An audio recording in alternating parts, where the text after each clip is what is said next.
The room is extremely cold, and we do that so that our equipment works properly.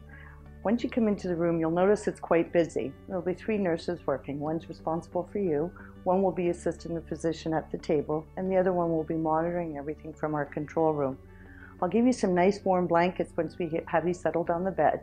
Connect you to our monitoring equipment. Our blood pressure will be going off every 5 minutes. We'll monitor your heart rate and your oxygenation at the same time. The team will then have a discussion of why you're here, what your allergies are, and what brought you to the hospital. Once we have you settled on the bed, we will then be cleaning the areas that we prepared prior to the procedure, cover you up with a sterile blue drape. It's important that you keep your hands down by your side at that time because it is a sterile environment. If you need anything at all, you ask the nurse that will be assisting you. Sometimes you might get a niche on your face, and that will be her job to help you with that. The procedure will then start. The scrub nurse will come in to finish setting up everything. Then the doctor will come in to start the procedure. At this point, we will give you some light sedation to help you relax. This is not a procedure where you will be sleeping.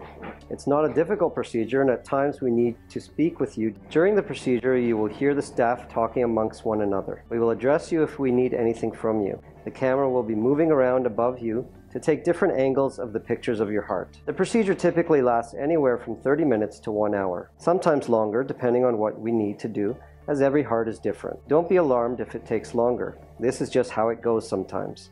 Once the procedure is complete, you will be asked to move over onto the stretcher with the assistance of the staff and be brought back to the recovery area where you will meet your primary nurse again, who will continue your care while you are with us. After you have returned to the prep recovery area, we will ask your family to come in so that the physician can come and explain the results to you and your loved ones, and you can ask questions at that time. If your physician recommends that you will require cardiac surgery, an appointment with a cardiac surgeon will be set up for you in the future.